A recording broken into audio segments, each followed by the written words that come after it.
بسم اللہ الرحمن الرحیم۔ بی ایس اردو اور ایم اے اردو کے لیے تاریخ ادب اردو کے آج کے لیکچر کا موضوع ہے اردو نثر کے ارتقاء پر سرسری نظر۔ اس لیکچر میں ہم اردو ادب کی تاریخ پر ایک سرسری نظر ڈالیں گے اور اس کا ایک مختصر خاکہ پیش کریں گے۔ اس لیکچر میں بعض چیزیں جو اہم ہیں اور جن کا ذکر مختصراً آئے گا، مثال کے طور پر علی گڑھ تحریک ہے، ترقی پسند تحریک ہے، فورٹ ولیم کالج ہے، تو ان پر تفصیلی لیکچر اس کے بعد اپلوڈ کیے جائیں گے۔ آج ان کا مختصر تذکرہ اس لیکچر کے دوران ہوگا۔ تو اردو ادب کی تاریخ پر اگر نظر ڈالی جائے تو اردو ادب کا جو پہلا دور ہے، اردو نثر کا جو پہلا دور ہے، وہ دکنی دور ہے اور جس کا آغاز سن 1347 میں ہوتا ہے۔ اس سے پہلے آپ کو یہ بتایا گیا کہ اردو شاعری کا پہلا دور دکنی دور ہے۔ آج آپ کو یہ بتایا جا رہا ہے کہ اردو نثر کا پہلا دور دکنی دور ہے۔ تو بات اصل میں یہ ہے کہ اردو ادب کا پہلا دور دکنی دور ہے اور اس میں شاعری بھی ہے اور نثر بھی ہے۔ اردو نثر کا آغاز بھی دکن میں ہوا ہے اور اردو شاعری کا آغاز بھی دکن میں ہوا ہے۔ سن 1347 کے بعد دکن میں اردو ادب کا آغاز ہوا ہے۔ اب سوال یہ پیدا ہوتا ہے کہ دکن کیا ہے، دکن سے کیا مراد ہے؟ تو دکن یا دکن یہ ہندی یا سنسکرت کا لفظ ہے۔ ہندی میں بھی اور سنسکرت میں بھی دکن یا دکن کہتے ہیں جنوب کو یا ساؤتھ کو۔ تو ہندوستان کا جو جنوبی علاقہ ہے، ساؤتھ انڈیا یا ساؤدرن انڈیا، اسے دکن کہا جاتا ہے۔ اس میں آندھرا پردیش، تلنگانہ، کرناٹک یعنی سابق ریاست میسور کے علاقے آتے ہیں۔ اردو ادب کے حوالے سے یہ علاقے مشہور ہیں۔ ویسے کیرالہ اور تامل ناڈو بھی جنوبی ہند یا ساؤتھ انڈیا میں آتا ہے۔ اور گجرات میں جو اردو ادب تخلیق ہوا، اسی بھی اردو ادب کی تاریخوں میں دکنی ادب کے ساتھ شمار کیا جاتا ہے۔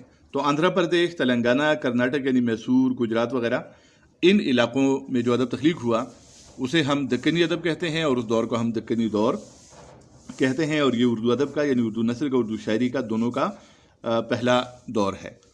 یہاں ایک دلچسپ بات یہ ہے کہ اردو دہلی کی زبان تھی، دہلی سے اردو دکن میں پہنچی ہے، لیکن دکن میں دہلی سے پہلے اردو میں باقاعدہ ادب کی تخلیق کا کام شروع ہوا ہے۔ اس زمانے میں دہلی میں شعر و شاعری فارسی میں ہو رہی تھی، اردو بول چال کی زبان تھی دہلی کی، لیکن جب دہلی سے یہ زبان دکن میں پہنچی تو دکن والوں نے اس میں شاعری کا بھی آغاز کیا اور نثر نگاری کا بھی آغاز کیا، اور اس کے بعد پھر دہلی میں شاعری اور ادب کا آغاز ہوتا ہے۔ یعنی زبان جو ہے وہ شمال سے، شمالی ہند سے یعنی دہلی سے جنوبی ہند یعنی دکن میں پہنچی ہے۔ اور ایک بات اور بھی آپ ذہن میں رکھیں کہ اردو ادب کی تاریخ پڑھتے ہوئے دو الفاظ آپ کے سامنے آتے ہیں، جنوبی ہند اور شمالی ہند۔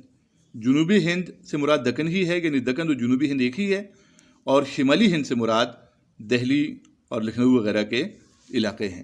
تو یہ تو دکن کی میں نے وضاحت کی۔ اس کے بعد دوسرا سوال یہ ہے کہ دکن میں اردو کب اور کیسے پہنچی؟ تو اس سوال کا جواب یہ ہے کہ سن 1294 میں جب علاؤالدین خلجی کی افواج، علاؤالدین خلجی دہلی کے سلطان ہیں، ان کی افواج سن 1294 میں دکن پر حملہ کرتی ہیں اور دکن کو دہلی کی سلطنت کا حصہ بنا لیتی ہیں، تو اردو بھی ان افواج کے ساتھ دکن پہنچ جاتی ہے۔ اس کے بعد دکن میں اردو کے پھیلاؤ کے حوالے سے ایک دوسرا واقعہ بہت مشہور ہے، اور وہ یہ ہے کہ خلجی کے بعد محمد تغلق سلطان ہوتے ہیں، اور محمد تغلق سن 1326 میں دارالحکومت ہی دہلی سے دکن منتقل کر لیتے ہیں، اور دکن میں ایک مقام دولت آباد یا دیوگری کو وہ دارالحکومت بنا لیتے ہیں، اور ساتھ ہی وہ دہلی کے لوگوں کو حکم دیتے ہیں کہ وہ جا کر دولت آباد میں رہائش اختیار کریں۔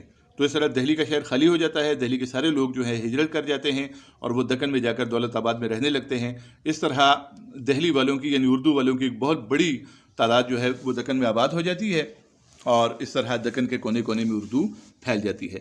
2 سال بعد سن 1328 میں ایک اور حکم ہوتا ہے، اور محمد تغلق، سلطان محمد تغلق دہلی کو دوبارہ دارالحکومت بنا لیتا ہے، اور دکن چونکہ دہلی سے دور ہوتا ہے تو دکن کا نظام چلانے کے لیے وہ امیران صدہ کا نظام جو ہے وہ مقرر کر دیتا ہے۔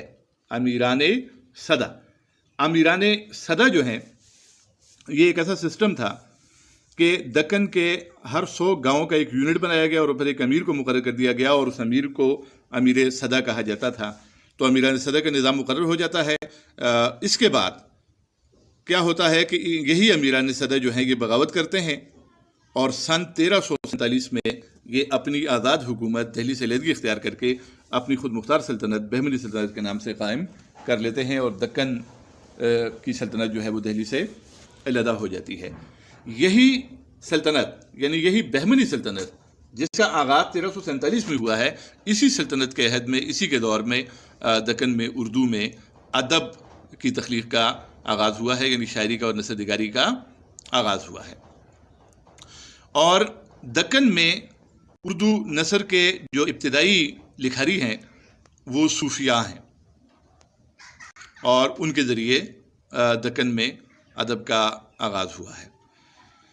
پھر آگے جا کر ہم مزید تاریخ دیکھتے ہیں، اور وہ یہ کہ یہ بہمنی سلطنت جو ہے جو 1347 میں قائم ہوئی تھی، یہ سلطنت بھی آگے جا کر ٹوٹ جاتی ہے، اور 5 آزاد ریاستیں، خود مختار ریاستیں وجود میں آ جاتی ہیں، جن میں ویسے تو خاندیش، برار اور احمد نگر کی ریاستیں بھی ہیں، لیکن ان ریاستوں میں ان 5 ریاستوں میں بیجاپور اور گولکنڈہ 2 ایسی ریاستیں ہیں کہ جن میں اردو ادب کو بہت زیادہ فروغ ملا ہے۔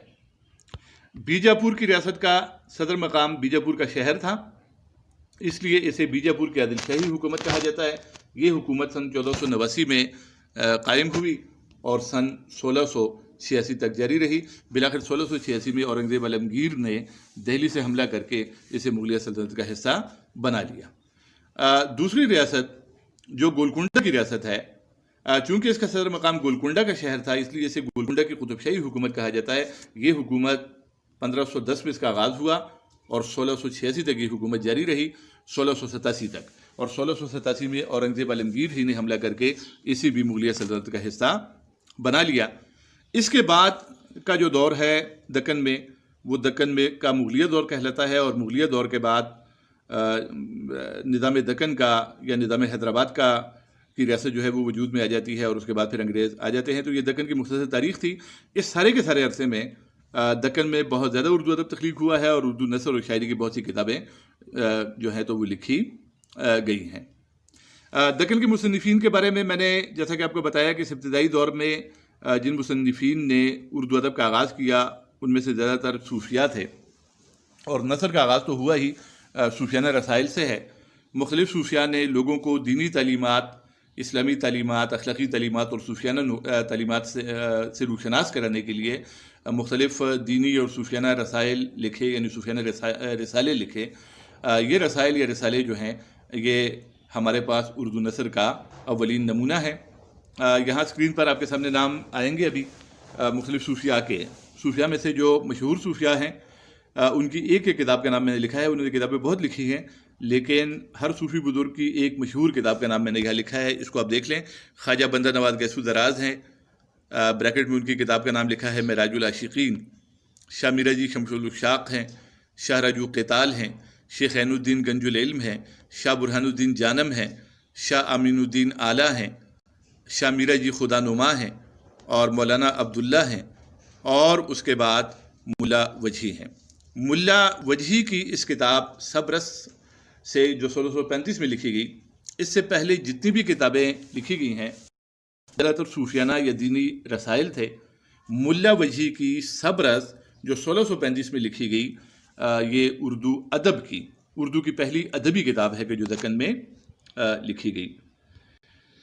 اس کے بعد دکن کے دور کے بعد ہم اگلے دور کی طرف آتے ہیں، اور اگلا دور جو اردو نثر کا ہے وہ کہلاتا ہے دوسرا دور، شمالی ہند کا دور، یا وہ دور کہ جو 1732 سے لے کر 1799 تک چلتا ہے۔ یہ دور شمالی ہند کا یعنی دہلی اور دہلی کے آس پاس کے علاقوں کا ہے۔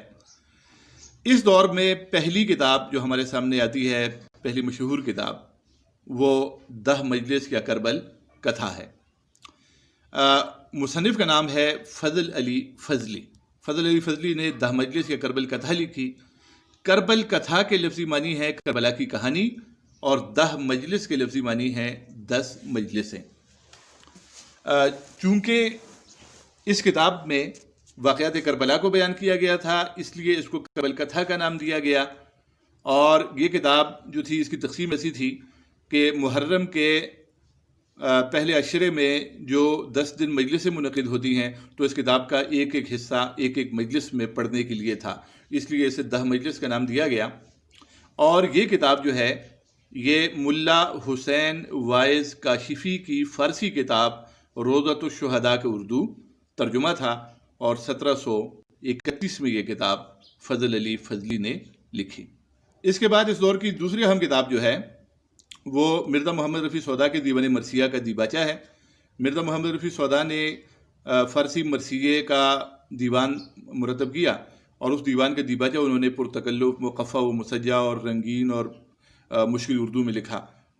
تو یہ بھی اس دور کا اردو نثر کا ایک نمونہ ہے، مرزا محمد رفیع سودا کا دیباچہ. اس کے بعد شاہ رفیع الدین نے سن 1776 میں قرآن کریم کا ترجمہ کیا ہے، اور یہ لفظی ترجمہ ہے. شاہ رفیع الدین شاہ ولی اللہ کے صاحبزادے تھے. شاہ ولی اللہ نے فارسی میں قرآن کریم کا ترجمہ کیا تھا، اور ان کے صاحبزادے شاہ رفیع الدین نے قرآن کریم کا لفظی ترجمہ کیا سن 1776 میں. اس کے بعد شاہ ولی اللہ کے دوسرے صاحبزادے یعنی شاہ رفیع الدین کے بھائی شاہ عبد القادر نے قرآن کریم کا بامحاورہ ترجمہ کیا سن 1790 میں. تو اس طرح یہ دو تراجم بھی سامنے آئے. اس کے بعد اس دور کی یعنی شمالی ہند کے اس پہلے دور اور مجموعی طور پر دوسرے دور کی جو پہلی ادبی کتاب ہمارے سامنے آتی ہے وہ میر عطا حسین خان تحسین کی کتاب ہے، جس کا نام نو طرز مرصع ہے. نو طرز مرصع امیر خسرو کے فارسی قصہ چہار درویش کا اردو ترجمہ ہے، اور یہ بھی مقفع اور مسجع اور پرتکلف اور رنگین اردو میں لکھا گیا ہے. اسی کو سادہ اور سلیس اردو میں باغ و بہار کے نام سے بعد میں میر امن دہلوی نے فورٹ ولیم کالج میں اس کا ترجمہ کیا اور اس کو دوبارہ لکھا. اس کے علاوہ اس دور میں چونکہ ایسٹ انڈیا کمپنی ہندوستان میں آ چکی تھی، اور عیسائی پادری بھی جو تھے انہوں نے بھی عیسائیت کی تبلیغ کے لیے ہندوستان کا رخ کر لیا تھا، تو عیسائی مشنریوں یا پادریوں نے بھی بہت سی کتابیں جو ہے اردو میں لکھی لوگوں کو عیسائیت کی طرف بلانے کے لیے اور عیسائیت کی تبلیغ کے لیے. پھر اس کے بعد اگلا دور، تیسرا دور جو اردو نثر کا ہے، یہ دور سن 1800 سے لے کر 1830 تک ہے، اور اس دور کو ہم فورٹ ولیم کالج کا دور کہہ سکتے ہیں. یہاں میں آپ کو فورٹ ولیم کالج کے بارے میں یہ بتا دوں کہ فورٹ ولیم کالج کو اردو ادب کی تاریخ میں بہت اہمیت حاصل ہے. برطانیہ سے ہندوستان آ کر برطانیہ اور ایسٹ انڈیا کمپنی کے لیے خدمات انجام دینے والے انگریز اہلکاروں کو ہندوستانی زبانیں سکھانے کی غرض سے انگریزوں نے سن 1800 میں یہ کالج کلکتہ میں قائم کیا تھا. اس میں مختلف زبانوں کے شعبے تھے، مگر اردو کا شعبہ جسے ہندوستانی زبان کا شعبہ کہا جاتا تھا وہ زیادہ اہمیت رکھتا ہے. اس شعبے میں انگریزوں کو پڑھانے کے لیے اردو میں بہت سی کتابیں لکھی گئیں، جن میں میر امن کی باغ و بہار جو ہے وہ بہت زیادہ اہمیت کی حامل ہے، اور دیگر جو مصنفین ہیں ان کے نام بھی یہاں اسکرین پر آ رہے ہیں. حیدر حیدری ہے، بہادر علی حسینی ہیں، خلیل اللہ خان اشک ہیں، اور یہ سارے مصنفین اس کالج سے وابستہ تھے جنہوں نے اس کالج میں کتابیں لکھی. انگریزوں نے اپنے مقصد کے لیے کالج بنایا، لیکن اس نے اردو نثر میں بھی اضافہ بالواسطہ طور پر کیا. پھر اسی دور میں کچھ مصنفین ایسے تھے کہ جن کا تعلق فورٹ ولیم کالج سے نہیں تھا، جنہیں ہم فورٹ ولیم کالج سے باہر کے مصنفین کہہ سکتے ہیں. ان میں شاہ اسماعیل دہلوی جو شاہ ولی اللہ کے پوتے تھے، انہوں نے تقویۃ الایمان لکھی اور بھی کئی دینی کتابیں لکھی. انشاء اللہ خان انشا نے کئی کتابیں لکھی جن میں ایک رانی کیتکی کی کہانی بھی شامل ہے. اور اسی دور میں رجب علی بیگ سرور نے لکھنؤ میں فسانہ عجائب لکھا سن 1824 میں. رجب علی بیگ سرور نے فسانہ عجائب میر امن کی باغ و بہار کے مقابلے میں لکھا تھا.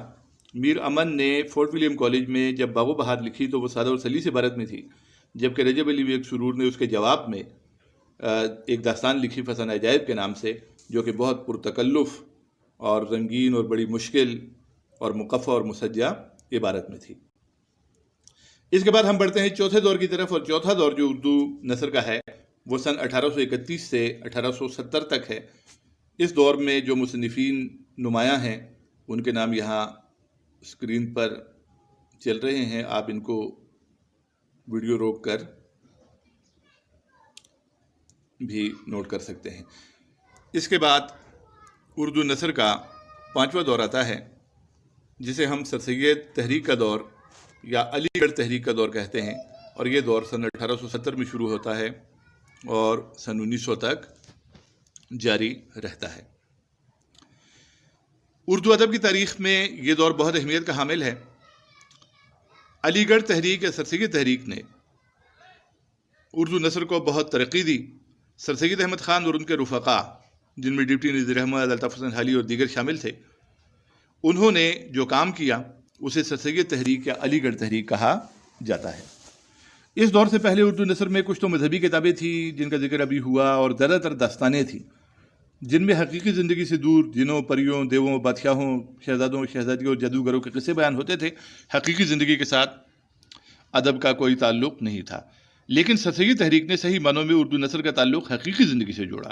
ان لوگوں نے یعنی سر سید اور ان کے رفقا نے معاشرتی مسائل پر لکھا، مختلف علوم و فنون مثلا سائنس، فلسفہ، عمرانیات، اخلاقیات، تاریخ، معاشرت اور مختلف علوم و فنون پر مضامین لکھے، معاشرے کی اصلاح کے لیے مضامین لکھے، مستقل کتابیں بھی تصنیف کیں، سون ہیومریاں لکھیں، تنقید، ناول جیسی اصناف کا بھی اسی تحریک سے آغاز ہوا۔ اس طرح اس تحریک نے اردو ادب کو بامقصد اور کارآمد بنایا اور اردو نثر کا دامن جو ہے اسے وسیع کیا۔ اب آگے میں نے چند مصنفین ان کی کتابوں کے نام لکھے ہیں، میں اسکرول کرتا ہوں، آپ یہی اسکرین پر ہی دیکھ کر ان کو نوٹ کر لیں، اور اگر آپ نوٹ نہیں کر سکتے تو ویڈیو روک کر بھی آپ نوٹ کر سکتے ہیں۔ چونکہ فورٹ ولیم کالج کا پہلے ذکر ہوا، فورٹ ولیم کالج پر بھی ہم ایک مستقل لیکچر اپلوڈ کریں گے انشاءاللہ، اور تحریک علی گڑھ یا تحریک سر سید پر بھی ایک مستقل لیکچر اپلوڈ کیا جائے گا، تفصیلی ذکر اس میں ہوگا۔ اس میں محمد حسین آزاد، ڈپٹی نذیر احمد، مولانا الطاف حسین حالی وغیرہ شامل ہیں۔ ڈپٹی نذیر احمد نے ناول نگاری کا آغاز کیا، حالی نے مختلف اصناف کا آغاز کیا۔ اس کے بعد اردو نثر کا چھٹا دور آتا ہے جو دور جدید ہے، اور اس کا آغاز 1901 میں ہوتا ہے۔ اس دور میں اردو نثر نے مزید ترقی کی۔ راشد الخیری، منشی پریم چند، سجاد حیدر یلدرم کے افسانے اس دور میں سب سے پہلے ہمارے سامنے آتے ہیں۔ اس کے بعد افسانہ نگاری کا سلسلہ چلتا ہے، ناول نگاری کا سلسلہ بھی جاری ہے، سفر نامہ نگاری بھی اس دور میں ہوئی، ڈرامے بھی لکھے گئے، خاکے لکھے گئے، انشائیے لکھے گئے، سون ہیومریاں لکھی گئی، سفر نامے لکھے گئے، آپ بیتی وغیرہ، یعنی مختلف اصناف جو ہیں ان کا سفر جو ہے تاحال جاری ہے۔ ترقی پسند تحریک بھی اسی زمانے میں آئی۔ ترقی پسند تحریک کیا ہے؟ اس نے ادب کو سماجی مسائل، معاشرے سے ظلم و ناانصافی کے خاتمے کے لیے استعمال کرنے کا نعرہ بلند کیا، اور نظم، شاعری میں نظم کو اور نثر میں افسانے کو ترقی دی۔ ترقی پسند تحریک پر بھی تفصیلی لیکچر اپلوڈ کیا جائے گا۔ پھر اسی دور میں ہندوستان کی تقسیم کا واقعہ ہوا، فسادات ہوئے، تو فسادات اور تقسیم جو ہے یہ بھی اس دور کا، یعنی اردو نثر کا یہ جو آخری دور ہے یا جو موجودہ دور ہے، فسادات اور تقسیم بھی اس دور کا ایک اہم موضوع ہے۔ تو یہ ہم نے ایک سرسری نظر ڈالی اردو نثر کے ارتقاء پر۔ اللہ حافظ۔